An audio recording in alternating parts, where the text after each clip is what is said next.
Bonjour à vous tous, mes chers amis qui êtes sur les réseaux sociaux. C'est encore Gerpi Lafaille, un de vos amis qui vous aime.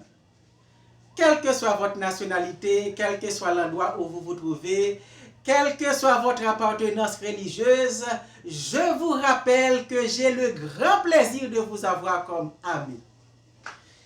J'aime les amis, j'aime partager, j'aime discuter et c'est bon d'avoir des amis.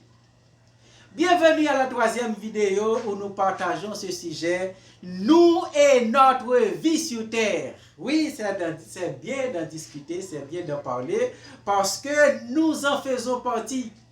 Nous faisons partie de la vie sur terre. Nous devons poser le problème de la vie sur terre et d'en discuter. Dans la vidéo précédente, on avait vu que le problème de la vie persiste dans les sociétés malgré les efforts des grands penseurs, des organisations sociales ou des organisations internationales. Malgré les efforts, malgré les investissements, malgré les participations, le problème de la vie sur terre persiste. Malgré toutes les inventions que les hommes font pour améliorer les conditions de vie, mais le problème de la vie, le problème qui empêche que la vie soit confortable, heureuse, satisfaisante sur la terre, eh bien ce problème persiste malgré tous les efforts. Malgré tous les efforts, ce problème persiste. Dans chaque étape de la vie, et chaque étape de la vie apporte son lot de difficultés et son lot de frustration. Lorsqu'on est enfant, on vit au dépens des parents, on reçoit les ordres des parents, on ne vit pas comme on veut, mais on vit comme les parents veulent. À ce moment-là, on dit, ok, lorsque je serai adolescent, je me sentirai plus heureux. Eh bien, étant devenu adolescent, le problème ne fait que persister. Il y a encore plus de problèmes. On désire la liberté, on désire vivre à sa manière, mais les parents sont là comme obstacle. Les parents posent leurs conditions et les conditions des parents sont souvent contraires à ce que l'adolescent désire de faire. Et à ce moment-là, il dit, ok, lorsque j'aurai 18 ans, je serai plus heureux. Eh bien, étant devenu majeur, le problème ne fait que multiplier. Parce que lorsqu'on est devenu majeur, ok, on peut prendre sa liberté, mais on a besoin de l'assistance des parents, on a besoin des supports des parents, et les réalités de la vie vont faire pression. Et à ce moment-là, on dit, ok, lorsque j'aurai un bon travail, je serai plus heureux. Eh bien, après avoir trouvé un emploi, on a un revenu, le problème n'est pas résolu. Le problème ne fait qu'empirer parce qu'il y a les stress du travail. Il y a les pressions du travail. Et on est seul. Waouh, les pressions de la vie. On dit, bon, ok, lorsque je serai marié, je serai plus heureux. Étant marié, eh bien le problème n'est pas résolu. Il y a encore des problèmes dans les maisons, les responsabilités, etc. On dit, bon, ok, lorsque j'aurai des enfants, je serai plus heureux. Eh bien, lorsque les enfants sont venus, eh bien, le problème ne fait que multiplier. Supporter les enfants n'est pas une chose facile. Waouh! Eh bien, quelle que soit l'étape de la vie, il y a son lot de difficultés, son lot de frustration. Personne ne peut être heureux totalement sur la terre. Personne ne peut être heureux sur la terre. Dans chaque pays, le problème de la vie et la réalité est imposée avec une intensité différente. Dans chaque pays, la réalité est imposée sur les habitants avec une intensité différente.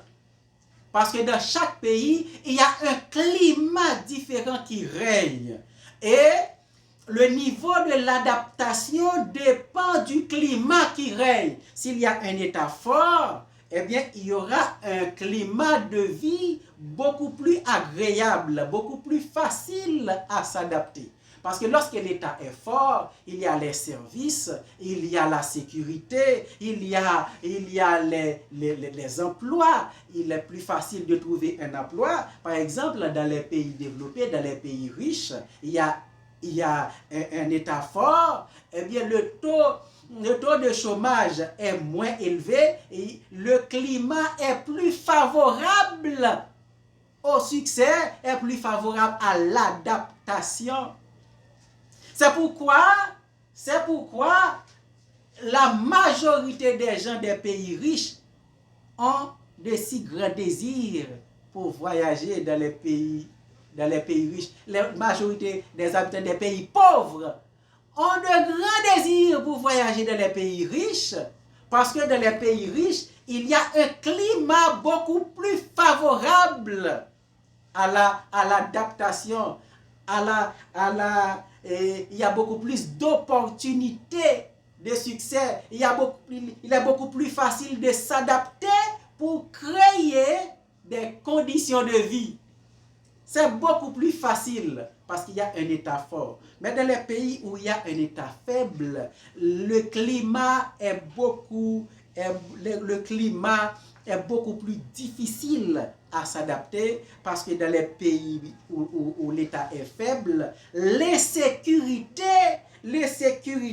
cela pose problème dans les pays où il y a un État faible. Donc, dans les pays riches, malgré tout le monde a un grand désir d'y aller, l'adaptation est beaucoup plus facile, mais il y a d'autres difficultés qui sont imposées. Ce n'est pas un paradis, parce que tous les gens qui sont allés pour vivre dans les pays riches, ils ont leur lot de frustration, leur lot de soucis et leur lot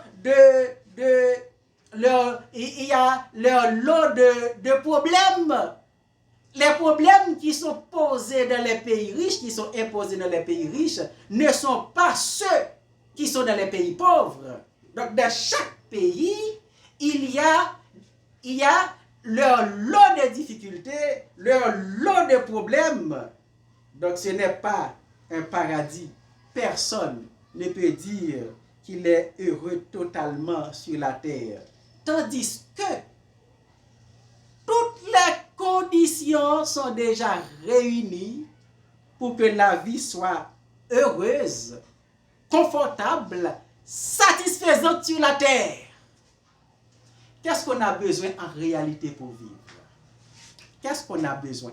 On dit que la vie n'est autre que la satisfaction des besoins. Vivre, c'est satisfaire les besoins, tout simplement. Autant qu'on satisfait plus de besoins, autant on est heureux. Autant que les besoins ne peuvent pas être satisfaits, autant c'est difficile à vivre. Autant il y a plus de frustration, plus de soucis, plus de stress, plus de dépression. Donc, c'est satisfaire les besoins qui permet de vivre. Satisfaire les besoins. On dit que en économie, on dit que les besoins sont illimités, mais les ressources sont rares. Les besoins sont illimités, les ressources sont rares. Mais sur la terre, les ressources que l'homme a réellement besoin pour satisfaire les besoins sont-elles réellement rares? Non, en réalité, elles ne sont pas rares. Mais elles sont expressément limitées. Elles sont expressément limitées pour pouvoir offrir et pour pouvoir les offrir uniquement à ceux qui ont les moyens économiques pour les acheter. Mais là où on fait les productions de ces ressources, on a un bon contrôle de la production. Un tel contrôle de la production qu'on contrôle la surproduction et la rupture de stock. Donc, la quantité de ressources qui sont disponibles sur le marché, ils ont été normalement calculés. Mais la production peut être beaucoup plus. On fait la production à quantité voulue. Ce n'est pas une question de carence, ce n'est pas une question de pénurie, mais c'est tout simplement une question de contrôle du marché. Et là où on fait la production des viandes, avec la technologie, on peut multiplier les animaux, hein? On peut multiplier les poules, on peut multiplier les bœufs, on peut multiplier les porcs, on peut multiplier les œufs, on peut faire des grandes productions de lait. On peut produire beaucoup plus que ça. Et si la technologie permet de faire les productions à quantité voulue, eh bien le problème est résolu sur toute la planète. Parce que dans tous les pays, on peut produire aussi.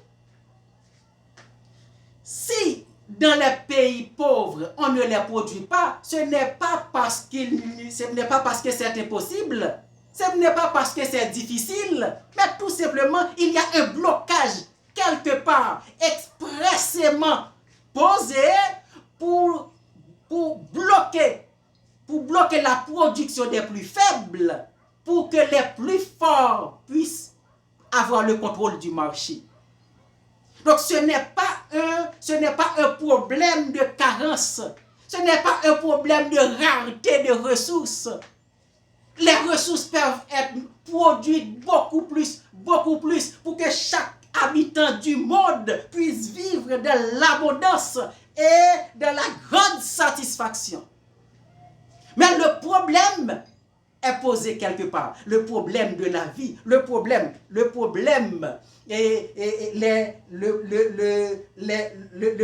de la vie, du fonctionnement de la vie est déjà résolu. Les ressources sont disponibles, elles peuvent être produites partout. La production de la viande, la production des vives, la production des céréales, en fait, toutes sortes de nourriture, on peut les produire à quantité voulue. Donc, on peut produire pour que chaque citoyen du monde soit dans l'abondance et vive une vie satisfaisante. Oui, c'est possible. C'est possible. Donc, le problème, les ressources sont déjà disponibles. Le problème, les conditions, toutes les conditions sont déjà réunies pour que la vie soit confortable et satisfaisante. Les problèmes de nos vies sont déjà résolus sur la terre. Il y a le problème de la nourriture, il y a le problème du logement, il y a le problème du logement est déjà résolu. Mais partout dans le monde, on peut construire, exploiter l'espace aérien pour construire des logements. On peut construire dans un petit espace de terre, on peut construire vers le ciel. Pour exploiter l'espace aérien. Le problème est résolu. Si tout le monde, si chaque humain n'a pas un logement, ce n'est pas une carence. Ce n'est pas un problème de ressources. Le problème est posé et dans un autre domaine. Le problème de logement le problème de vêtements, le problème de loisirs, le problème d'épanouissement, tous ces problèmes sont déjà résolus. Si la vie est difficile et compliquée, ce n'est pas à cause de carence de ressources. Alors, qu'est-ce qui en réalité rend la vie aussi difficile et compliquée? Dans la prochaine vidéo, on en parlera. Merci, le Dieu du ciel. Je te remercie pour tous les amis que tu m'as donnés sur ce réseau social. Merci pour notre rencontre. Permets, oh Dieu, que notre rencontre soit bénéfique et fructueuse.